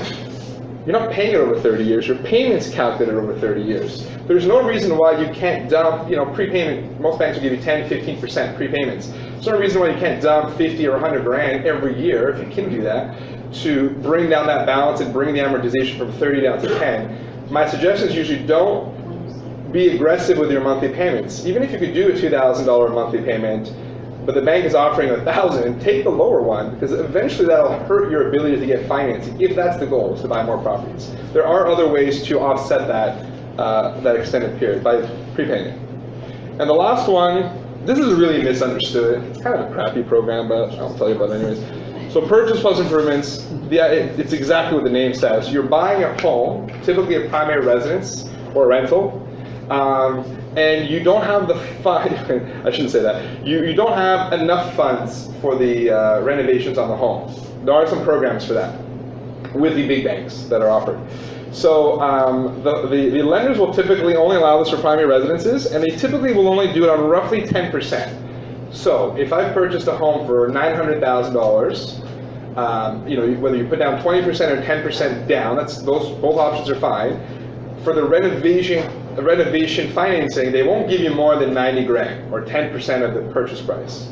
But they don't just give you the $90,000. It's the same sort of concept. You have to self-finance the renovations, which is why it's not really attractive. If you have the money, why would you use this program? But the idea is that if you self-finance it, they will guarantee that those funds get given back to you at a predetermined value. So they'll say, so unlike the project that you were showing here, there's no guarantee that the value will be $2 million, right? You're sort of hoping that it's going to be, but maybe the bank says it's 1.8, so you're really not sure how much you'll get out. The way this program works is the bank says, you bought it for $900, based on the improvements, the value will go to, $1 million. We will give you back specifically this amount, so you know exactly how much you'll get back. So very often, clients will borrow funds from their line of credits, from their family, or some builders will finance the whole thing out of pocket, or most of it anyways, because they're familiar with this program, and they know they're going to get paid at the end of the program. Sometimes they'll put a charge on the property to guarantee they're going to get paid. So this is where you may be able to get access to funds for a smaller project. I mean, 10% even on $1 million will do a decent amount of renovation, but you're not going to tear it down or rebuild it. So this is just something for anyone who's getting into the market that needs a little bit of a reno to make those improvements, or maybe just to throw in a basement suite to help you with your cash. So I've already explained self-funded, and I already explained that as well. Now this is where it's a little bit different. Is the value is given to you in advance. So you're told, here's what we think it's going to be worth based on the appraisal and the number or the budget that you presented to us. Here's how much we'll give you. So you know exactly what that looks like, as long as the project goes to the end. So, all right, I'm going to take a quick second here. I've got 2 case studies, and then I'm happy to answer questions, because I know a lot of the questions could be personalized. Any questions before I even get into this case study with what I said? Yes? Yeah, you got me intrigued on the blanket thing, so the thing I don't like is the appraisal. Yeah. So if there's lots of equity, they take an impact. That's a good question. So you think of yourself as a private lender. Would you want an impact report? They're pretty unreliable. If the loan to value is low enough, you're probably going to be able to get what we call a drive-by. So for example, if it's $1 million, I'm using that because it's an easy number, $1 million home, and you only want to borrow 50% of that, very likely I don't need an appraisal. That's very easy to determine, this will sell for $1 million, and if it doesn't, we're okay. When you start getting to the 75 to 80 loans of value, the bank has less room to play with, or the lender, I mean, so they normally will want an appraisal or at least a drive-by. Yeah, no, I'm talking about say 50, so, but I don't understand why they don't accept impacts, because the impacts are always lower. At the lower loan to value, very likely you'll be okay with that. At 50 loan to value, maybe even 60, it's very likely we won't even need an appraisal because we have impact reports. The banks have. So you can. You can if it's the low enough loan to value that they're comfortable that the value is going to be fine. But sometimes, even with an impact report, they don't know if the property is even there. Right? It's true. It's just an impact report. They don't know if it's actually there. They'd actually physically want to see it. They don't know the condition of the property. It's true. That's true. Why do I have to pay? It might just be a drive-by. That's probably what you would get. Because the impact report would give you some very, very conservative value. But again, they may want to see that the property actually exists, and maybe a drive-by is all they need. Like a quick drive-by, they charge you $150 maybe. That's sort of it. Okay, case study. So I'm going to go with a classic cookie cutter approach. I call it cookie cutter because it's a little bit more simplistic, and one where maybe a lot of people who are getting into real estate who have owned a property for a little while will certainly use or should consider at least. So I'm going to stick with $1 million, value here. So let's assume that this individual has a $300,000 mortgage already on that property, so they've got some really good equity there. The banks will, assuming you qualify by the way, the banks will lend to you at 80%. So they'll give you we'll call it a credit limit of $800,000, less your $300K means you have $500,000. I kept the math as easy as I could. So this is the new money that you would have access to. I would recommend setting that up as a HELOC, unless you have an immediate need for that money or you have like an exit strategy. Like I'm going to be borrowing $200K, I'm going to have a $200K once this is all done. Then maybe take advantage of the low interest rates right now. But the HELOCs are always a good idea because they're open. If the project goes sideways and you need to unload that project, it's open. There's no penalty, it's very easy. So I always recommend that. Plus it's interest only, so your payments are lower. So this would be a very simple scenario. Just for reference, to borrow that much money, roughly, by the way, you need about that much of verifiable income.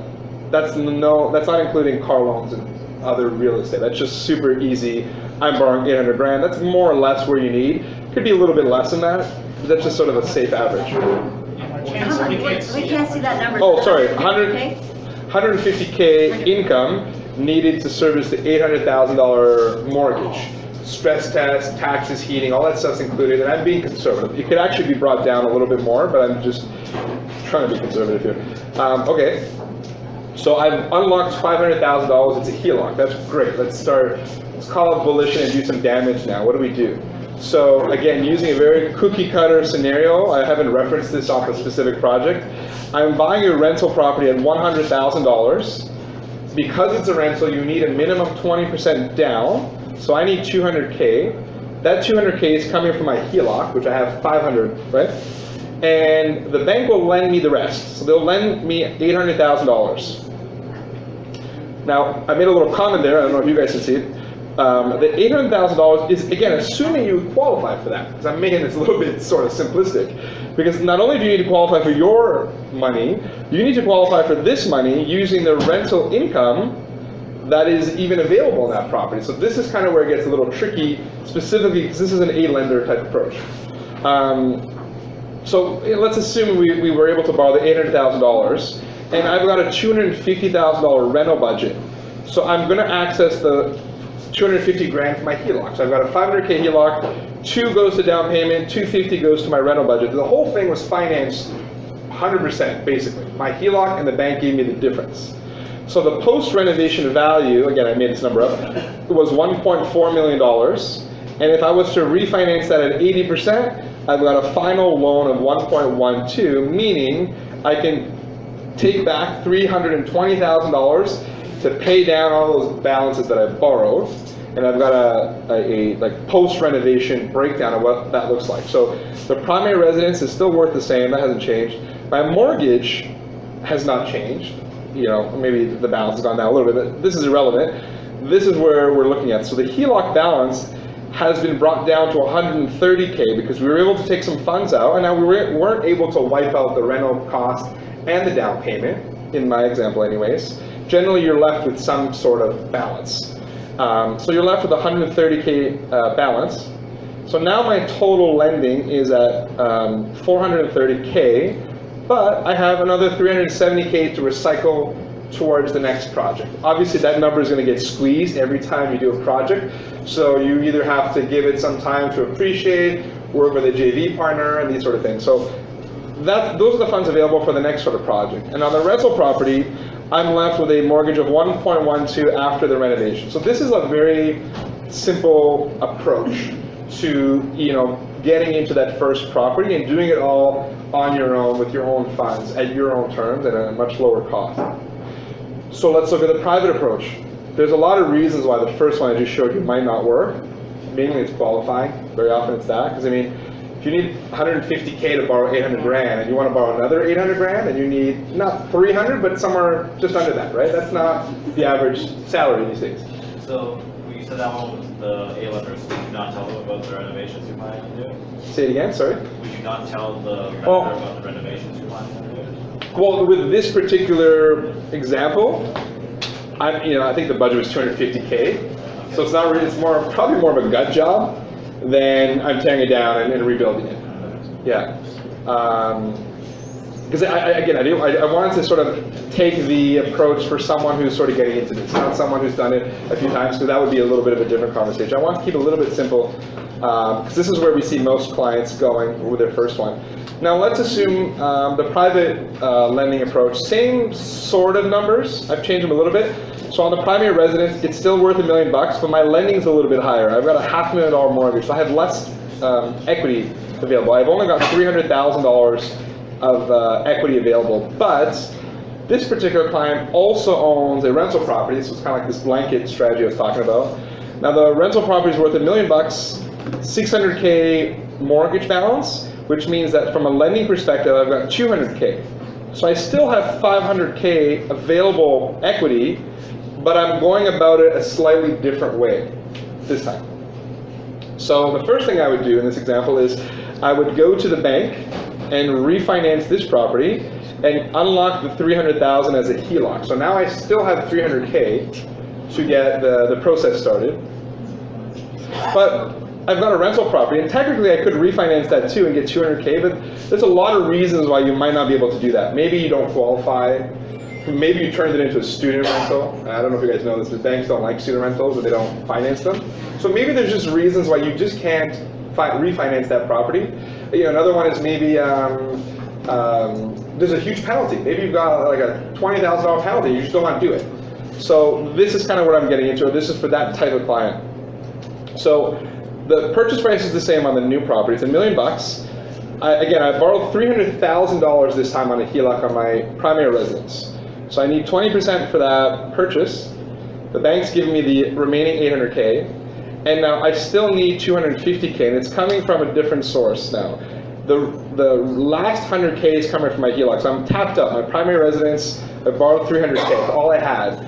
But I wasn't able to refinance my rental property, so what we would look at is maybe putting a second mortgage, a small second mortgage against your rental property because it's there. You don't need to touch your mortgage, which has a great rate, or do anything like that, or pay a penalty. You set up a small mortgage to get the remainder of the funds that you need, and then it's the same sort of process. You complete the renovation, you refinance, take those funds out, pay off the private loan, and hopefully the numbers work now, you can go to a bank. Another reason why you would go private on something like this is maybe you bought it for $1 million, but it has no real rental potential. It's sort of an old home, some older couples living there and never bothered to renovate it. It's just not set up for rental housing, which means you would have a very difficult time unless your income was high enough to qualify for it. So now that you've refurbished it, completely renovated it, and made it more attractive for a rental property, maybe it's a triplex now. Now you can potentially go to a regular bank and get financing because you have rental income to support that. So this is kind of an example of where we might want to use a private. So it's sort of a two-stage approach. You use the private lender to get the property